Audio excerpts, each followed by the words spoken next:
handful of photos have surfaced. Its specifications remain classified. Yet even from this limited information, analysts have already begun forming a range of assessments about the J-50. Was this aircraft truly designed to challenge America's air superiority? What is most remarkable is not the J-50's appearance, but the fact that China is simultaneously developing two next-generation fighter aircraft based on different design philosophies. Why would a single country pursue two separate prototypes at the same time? The answer could reshape how we understand the future of aerial warfare. Let's examine the available technology and the facts to find out. The logic of sixth-generation warfare and the Shenyang mystery.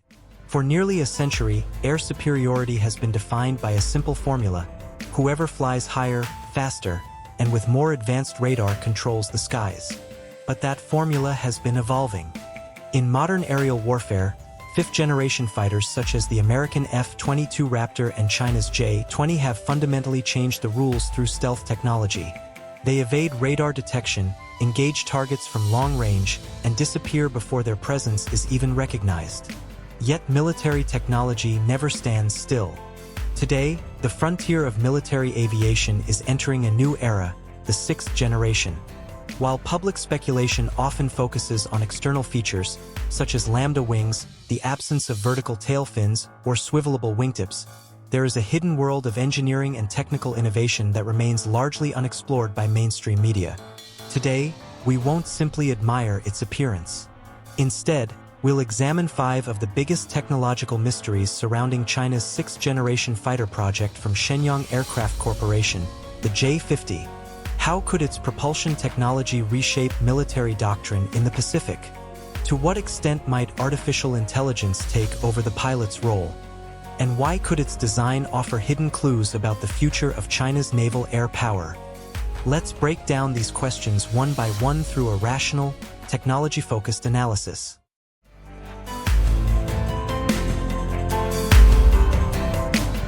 The Dragon's Heart, the variable cycle engine.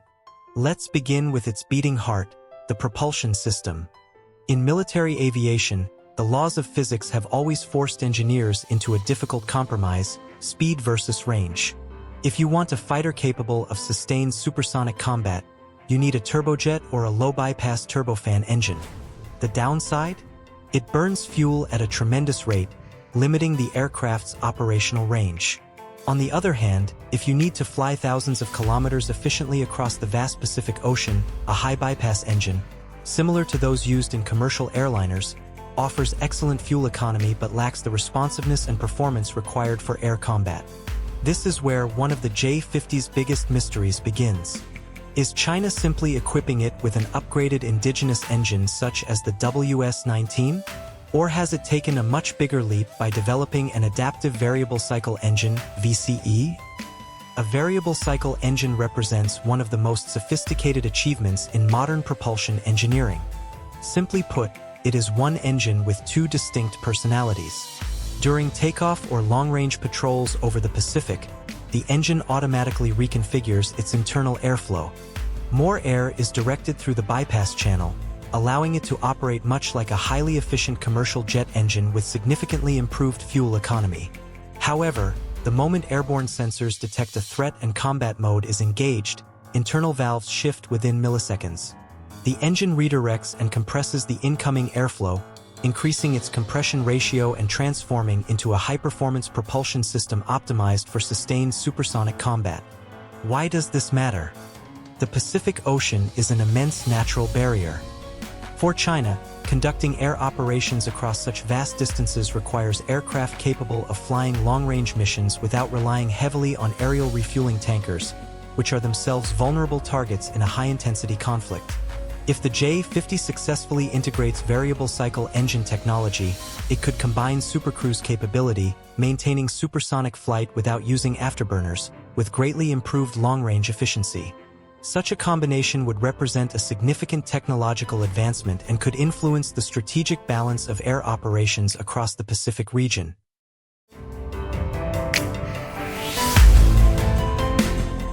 AI and the loyal Wingman, an airborne command center. If the engine is the aircraft's heart, then artificial intelligence, AI, is the brain of a sixth-generation fighter. In fourth- and fifth-generation aircraft, the pilot serves as the primary operator, flying the aircraft, interpreting radar data, executing maneuvers, and authorizing weapons employment. With the J-50, however, the human role may shift dramatically. Rather than being designed solely for traditional air-to-air combat, the J-50 is widely believed to function as an advanced airborne command and control platform. This leads to the concept of manned-unmanned teaming, MUMT. Imagine this scenario: the J-50 does not operate alone. Instead, it flies alongside a swarm of stealth unmanned combat aircraft, often referred to as loyal wingmen, which could include systems comparable to the CH-7 or other advanced Chinese stealth drone concepts. These drones operate ahead of the manned fighter, serving as both forward sensors and force multipliers. They can enter heavily defended airspace, help locate enemy radar systems, gather battlefield information, and potentially engage designated targets before the manned aircraft enters the most dangerous area. Coordinating such operations in real time would require highly advanced onboard computing and AI. This raises one of the biggest questions surrounding the J-50. How autonomous could its AI actually be? In a modern conflict, adversaries would likely employ powerful electronic warfare systems designed to jam satellite links and radio communications. If those connections are disrupted, conventionally controlled drones could lose contact with their operator. For a MUMT system to remain effective under such conditions, the J-50's AI would need a high degree of autonomy. It would have to support localized tactical decision-making, such as coordinating formations, assigning tasks among accompanying drones, and adapting to changing battlefield conditions, even when external communications are degraded or unavailable. In this vision of sixth-generation air combat, the pilot is no longer simply flying the aircraft.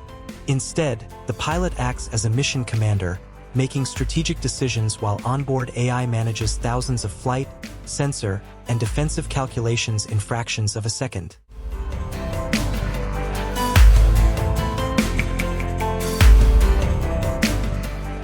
The doctrinal dilemma: carrier heritage or land-based design. Every military aircraft reflects the operational doctrine of the nation that builds it. And if we examine the J-50's overall design, it may offer some intriguing strategic clues. Many aviation analysts have noted that the estimated dimensions of the J-50 appear more compact and proportionate than the much larger sixth-generation prototype associated with Chengdu. This naturally raises an important question: why would two major Chinese aerospace manufacturers pursue such different design philosophies? One possible explanation lies in their intended operational roles. The Chengdu design may be optimized as a long-range, land-based fighter focused on achieving air superiority over continental Asia and the Northern Pacific theater. Shenyang Aircraft Corporation, however, has historically specialized in developing carrier-capable aircraft for the People's Liberation Army Navy, PLAN. The J-50's more compact proportions have led some analysts to suggest that it may have been designed from the outset as a carrier-based sixth-generation fighter, potentially intended to operate from China's future aircraft carriers, including the Type 003 Fujian and the proposed nuclear-powered Type 004. Designing a sixth-generation aircraft for carrier operations presents some of the most demanding engineering challenges in military aviation.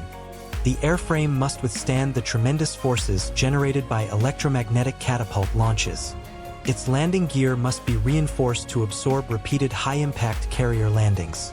At the same time, advanced stealth coatings must remain effective despite constant exposure to the harsh, corrosive marine environment.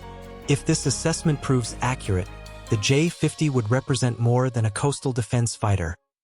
It could become a key component of China's ability to project air power far beyond its shoreline and operate across the open oceans.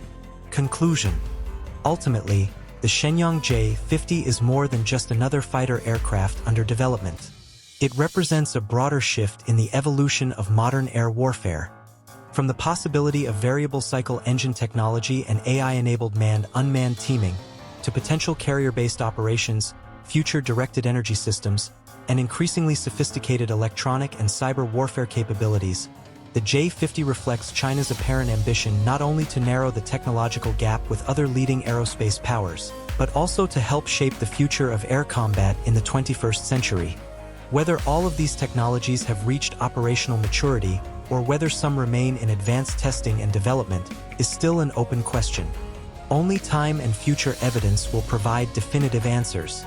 What is already clear, however, is that the line between science fiction and real-world military aviation continues to grow thinner. Thank you for watching this in-depth analysis. We'll see you in the next discussion on military technology, aerospace innovation, and defense strategy.